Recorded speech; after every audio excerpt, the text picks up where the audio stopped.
Hello students, कैसे हैं आप सब। आई होप आप सब अच्छे होंगे। आईसीटी वर्चुअल क्लासरूम में आप सबका स्वागत है। मैं विकास, क्लास 10th का मैथ्स कर रहे हैं हम। चैप्टर है क्वाड्रेटिक इक्वेशन यानी द्विघात समीकरण। इसका रिवीजन आपका चल रहा है बच्चों। प्रीवियस ईयर्स क्वेश्चंस हम कर रहे हैं। तो चलिए, एक क्वेश्चन है आज यहाँ पे देखेंगे। देखिए, बड़ा ही इंटरेस्टिंग क्वेश्चन होने वाला है ये। आपके एग्जाम पॉइंट ऑफ व्यू से है क्वेश्चन। पेपर में इस तरह के क्वेश्चन आ सकते हैं। क्या है, एक किसान 100 मीटर वर्ग क्षेत्रफल वाला एक आयतकार सब्जी का बगीचा बनाना चाहता है। क्योंकि उसके पास घेराबंदी के लिए कुल 30 मीटर लंबाई के कांटेदार तार है, इसलिए वह आयताकार बगीचे की 3 भुजाओं की घेराबंदी इस तार से करता है तथा चौथी भुजा की घेराबंदी के लिए अपने सहन की दीवार का उपयोग करता है। बगीचे की विमाएं ज्ञात कीजिए। समझ गए बच्चों। तो एक क्या है, आपके पास 100 मीटर वर्ग का क्षेत्रफल है। ठीक है, किसका? एक आयताकार, आयताकार क्या हो गया, रेक्टेंगुलर। ठीक है, रेक्टेंगुलर सब्जी का बगीचा है जिसका क्षेत्रफल 100 मीटर वर्ग है। उसकी विमाएं आपको ज्ञात करनी है, कंडीशंस आपको बता दी गई है। क्लियर है? चलिए फटाफट नोट डाउन कीजिए और इसको सॉल्व कीजिए। तो बच्चों, क्वेश्चन को करने से पहले देखिए, कुछ चीजें हम डिस्कस कर लेते हैं यहाँ पे।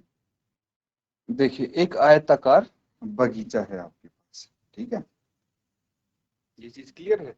ये एक रेक्टेंगुलर गार्डन है, ये मान लेते हैं। अब आपसे पूछा क्या है, बगीचे की विमाएं पूछी गई है, यानी डायमेंशंस। डायमेंशंस मतलब क्या हुआ बच्चों? डायमेंशंस यानी जो ये भुजाएं होती हैं। ठीक है, ये हो गई, ये और ये। अब एक चीज समझनी पड़ेगी बच्चों, अगर आयताकार बगीचा है, आयत की ऑपोजिट साइड, ठीक है, इक्वल होती हैं, इसको क्या बोलते हैं? लेंथ बोलते हैं। इसको भी लेंथ, ये ब्रेड्थ और ये भी ब्रेड्थ, मतलब आमने सामने की जो भुजाएं हैं वो इक्वल होती हैं। तो हम यहाँ पे क्या कर सकते हैं, सबसे पहले तो जो बगीचे की कोई एक भुजा मान लेते हैं। ठीक है, माना आयताकार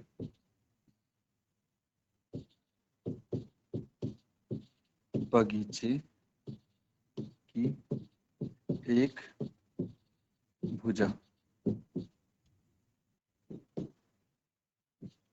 एक्स मीटर मान लें या एल मीटर, कुछ भी मान सकते हैं आप। मैं यहाँ पे एक्स मीटर मान लेता हूँ। ठीक है, तो देखिए, ये चीज तो क्लियर है आपके सामने, है कि नहीं? तो इसको मैं एक्स मीटर मान लेता हूँ, या फिर इसको एक्स मीटर मान लेता हूँ। ठीक है, कितनी हो गई है? एक्स मीटर हो गई। अब क्या करेंगे, अब यहाँ पे एक भुजा अगर एक्स मीटर है तो इसके सम्मुख जो भुजा होगी वो भी एक्स मीटर होगी। इसके सम्मुख भुजा एक्स मीटर होगी कि नहीं होगी? तो आप बोल सकते हैं तब इसके सम्मुख भुजा एक्स मीटर। क्लियर है? लेकिन यहाँ पे क्या बोला गया है, क्योंकि उसके पास घेराबंदी के लिए 30 मीटर लंबाई कांटेदार है और वो क्या है, 3 भुजाओं की घेराबंदी इस तार से कर सकता है। मतलब अगर मैं बोलूं कि भाई ये जो कांटेदार तार है, कांटेदार तार है, हमने यहां से लगाई, उसने ये भुजा कवर कर दी, दूसरी भुजा ये और तीसरी भुजा ये, तो 3 भुजा इस तार से कवर कर सकता है ना। तो अब मुझे बताइए कि दो भुजाओं की लंबाई क्या होगी, x प्लस एक्स 2x, तो तीसरी भुजा की लंबाई क्या होगी? तो यहाँ पे आप लिख सकते हैं कि जो दूसरी भुजा है, दूसरी लिखते हैं हम, ठीक है, दूसरी भुजा की लंबाई, दूसरी भुजा की लंबाई क्या हो जाएगी बच्चों? तो टोटल हमारे पास कितना है, टोटल तार है 30, 30 मीटर तार है, जिसमें से एक यहाँ पे, ठीक है, और एक ये साइड कवर कर दी, तो इसकी लंबाई x है, इसकी भी x है, तो 2x हमने यहाँ पे कवर कर दी है। तो तीसरी भुजा की लंबाई 30 में से अगर ये 2x घटा देंगे तो ये भुजा बच जाएगी। दोबारा मैं समझाता हूं आपको कि एक पूरी लंबाई है 30 मीटर, यहाँ यहाँ और यहाँ, अगर मैंने उस 30 में से ये और ये घटा दिया तो क्या बचा, ये लंबाई बची। तो यही तो हमें चाहिए थी कि जो दूसरी भुजा है, पहली भुजा अगर x है तो दूसरी भुजा कितनी होगी ये हमें बताना है। तो दूसरी भुजा होगी 30 माइनस 2x। क्लियर है? तो इसको आप लिख लेंगे।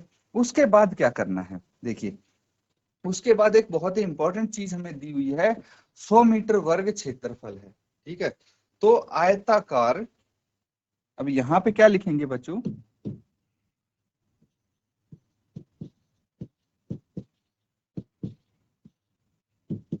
आयताकार बगीचे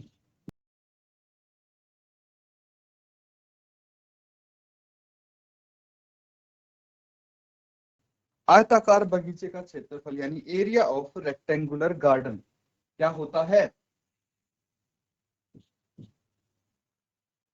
देखिए इसका होता है दो एडजेसेंट साइड्स का मल्टीप्लीकेशन। क्या होता है, दो एडजेसेंट साइड का गुना, लंबाई गुना चौड़ाई होता है। तो एक ये साइड और एक ये साइड, दो संलग्न भुजाओं की गुना आप बोल सकते हैं।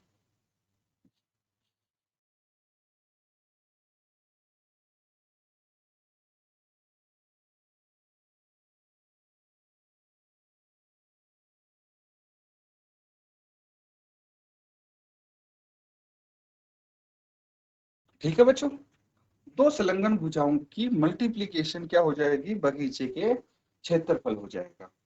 अब अकॉर्डिंग टू क्वेश्चन देखिए, प्रश्नानुसार, ठीक है, प्रश्नानुसार हमारे पास क्या है, क्वेश्चन के अकॉर्डिंग जो भुजा की लंबाई, ये क्षेत्रफल है, ये तो 100 मीटर वर्ग दिया है, ठीक है, और क्षेत्रफल हम यहां से अगर निकालें, जो भुजाएं हमें हमने मानी है x, और ये दूसरी भुजा 30 माइनस 2x है, तो कैसे निकालेंगे, x इंटू 30 माइनस 2x इसके बराबर आ जाएगा कि नहीं आ जाएगा, बिल्कुल आ जाएगा। इसको सॉल्व करेंगे और यहां से एक क्वाड्रेटिक इक्वेशन बन जाएगी, द्विघात समीकरण बन जाएगा। उस द्विघात समीकरण का इस्तेमाल करते हुए हमें क्या करना है, हमें बच्चों इसकी वैल्यूज निकालनी है। ठीक है, किसकी, x की वैल्यूज निकाल देंगे। चलिए फटाफट इसको यहां तक नोट डाउन कीजिए, फिर आगे करेंगे। तो ठीक है बच्चों, आगे इसको करते हैं। देखिए क्या आया आपके पास, 100 और x इंटू 30 माइनस 2x, यही आया। यहाँ के ब्रैकेट अगर ओपन करेंगे तो 30x माइनस 2x स्क्वायर, यही आ जाएगा, 30x माइनस 2x स्क्वायर। सबको लेफ्ट हैंड साइड लेके आ जाइए। ठीक है, ये 100 था बच्चों, ठीक है, ये हमारे पास 100 था, यहाँ पे सबको लेफ्ट हैंड साइड लेके आएंगे, कितना आ जाएगा ये, 2x square minus 30x minus 100 plus 100 is equal to 0, ये है। और सबको 2 से भाग कर सकते हैं हम, इस टर्म को भी, इस टर्म को भी, इस टर्म को भी। तो डिवाइडिंग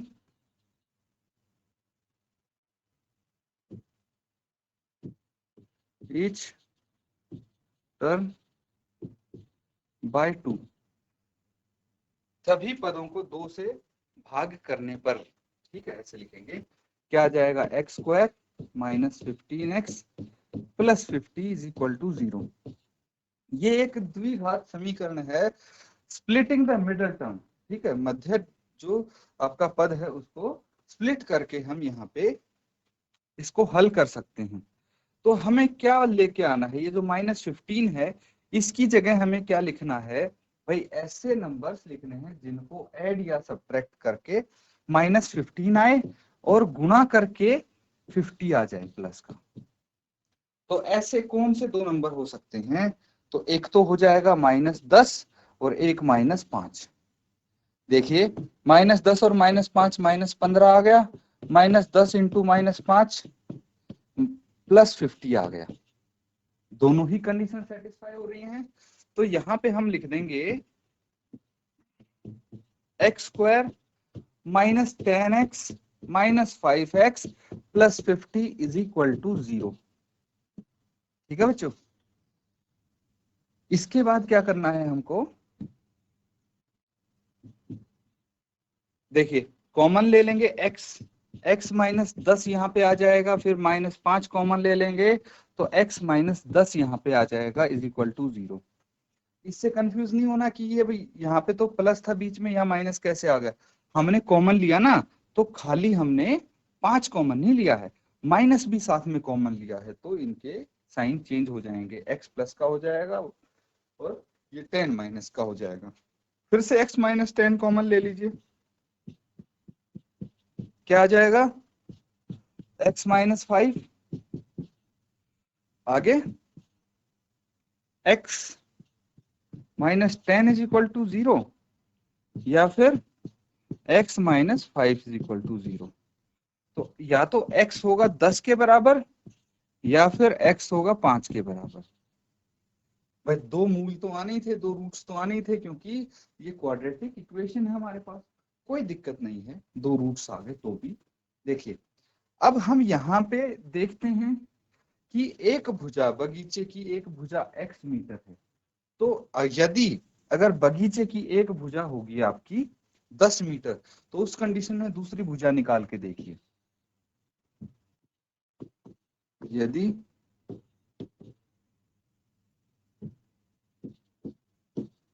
यदि बगीचे की एक भुजा, यदि बगीचे की एक भुजा 10 मीटर है, तब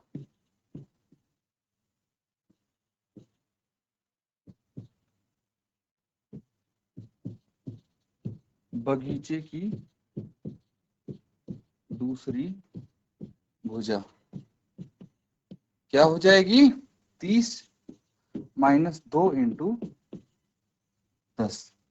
ठीक है, कितनी आ जाएगी। देखिए हमने क्या किया है कि हमारी अगर एक भुजा कितनी है, x मीटर है यानी 10 मीटर है, तो हमें क्या करना है, दूसरी भुजा की लंबाई निकालनी है। तो 30 में से हम क्या कर देंगे, 2 × 10 घटा देंगे, तो दूसरी भुजा की लंबाई आ जाएगी। चलिए इसको एक बार करके देखिए। तो पता लग गया आपको कि 10 अगर 10 मीटर होगी तो दूसरी भुजा कितनी आएगी। ये सीधा सॉल्व करना है आपको। 30 - 20 कितना आ गया, 10 मीटर। मतलब यदि बगीचे की एक भुजा 10 मीटर है तो दूसरी भुजा भी 10 मीटर ही होगी। और इस केस में क्या बन जाता है, ये रेक्टेंगल नहीं स्क्वायर बन जाता है। ठीक है, अब दूसरा केस डिस्कस करते हैं। यदि इसको दूसरे कलर से मैं करता हूं ताकि कंफ्यूजन ना हो आपको। यदि बगीचे की एक भुजा 5 मीटर है, तब बगीचे की दूसरी भुजा कितनी हो जानी चाहिए, 30 - 5 × 2 कितना आ जाएगा, 30 - 10 20 मीटर आ जाएगी। इस केस में 20 मीटर आ जाएगी। ठीक है बच्चों, तो ये चीज ध्यान रखिए कि भाई दो कंडीशंस आएंगी यहाँ पे कि या तो एक भुजा 10 मीटर हो सकती है या 5 मीटर हो सकती है। और 10 मीटर के केस में दूसरी भुजा भी 10 मीटर होगी, लेकिन अगर एक भुजा 5 मीटर होगी तो दूसरी भुजा को 20 मीटर होना पड़ेगा। और इस केस में ये रेक्टेंगल ही रहेगा। ये क्वेश्चन कंप्लीट होता है, नोट डाउन कर लीजिए। ठीक है बच्चों, सबने कर लिया है नोट डाउन। एक क्वेश्चन और करेंगे।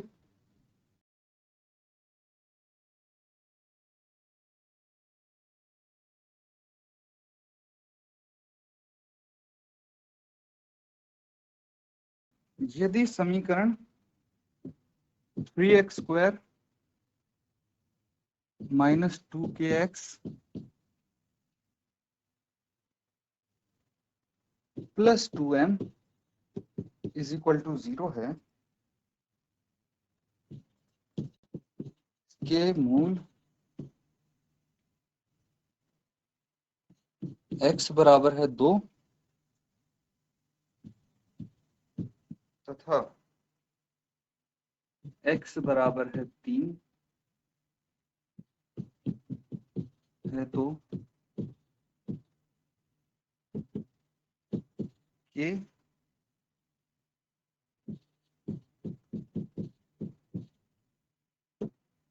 और m के मान ज्ञात कीजिए।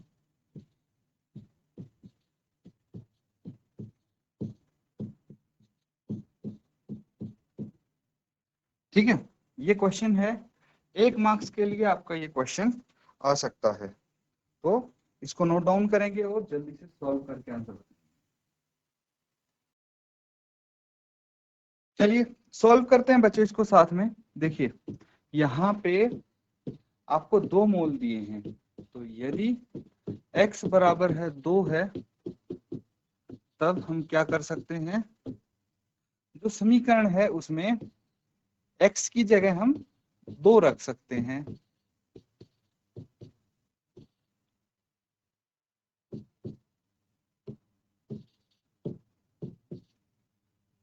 ठीक है, आगे इसको सॉल्व करेंगे तो कितना आ जाएगा, 3 इंटू 4 माइनस 4 के प्लस 2m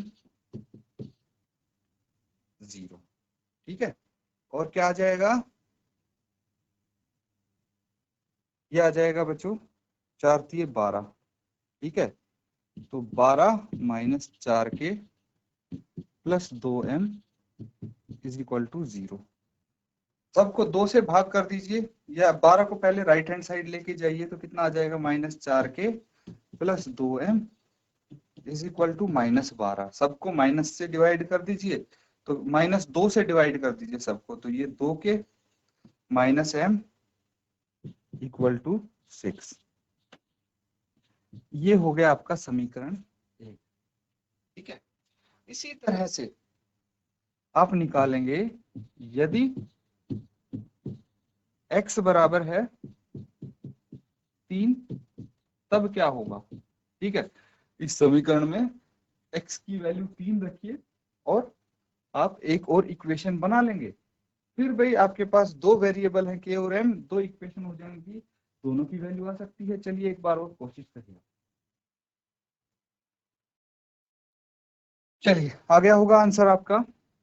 यहाँ पे क्या करना है, 3 इंटू 3 का स्क्वायर माइनस 2 के इंटू 2 नहीं 3 होगा इस बार x की वैल्यू, है ना, फिर plus 2m is equal to 0।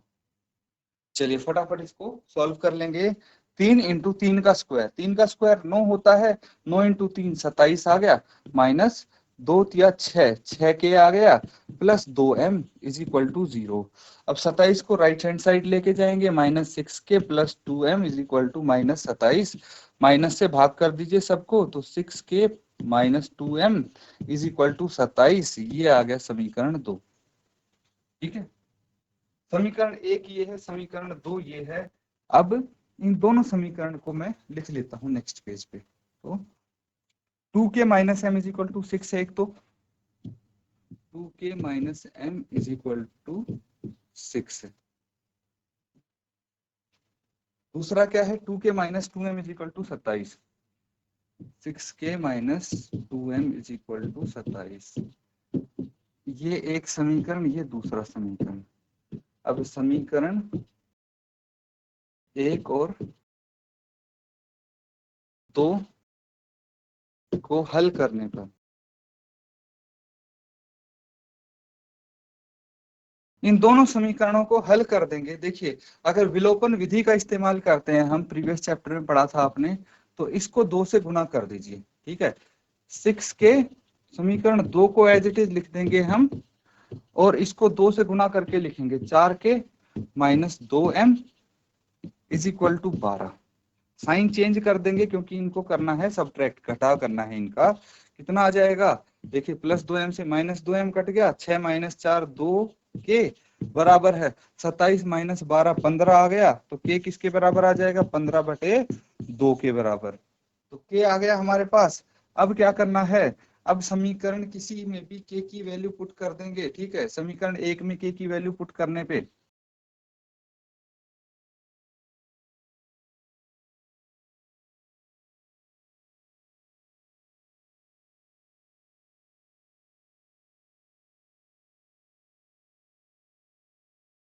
तो समीकरण 1 में के का मान रख के देखिए कितना आ जाएगा, 2 × 15/2 -m बराबर है 6, ठीक है। उसके बाद क्या करेंगे, 2 से 2 कट गया, 15 को राइट हैंड साइड ले जाएंगे, -m = 6 - 15 कितना आ गया, -m = -9, m = 9। तो m आ गया 9, k आ गया 15/2, नोट डाउन कर लेंगे। तो स्टूडेंट्स, आज हमने जो क्वेश्चंस किए हैं, उम्मीद करता हूं कि आप सब अच्छे से उनको नोट डाउन भी कर रहे हैं, समझ भी रहे हैं, और ये आपके एग्जाम पॉइंट ऑफ व्यू से काफी इंपॉर्टेंट हो सकते हैं क्वेश्चंस, इसीलिए इनकी अच्छे से प्रैक्टिस आप करते रहिए। इसी के साथ बच्चों, आज का सेशन यहाँ पे हम एंड करते हैं। Thank you and have a nice day.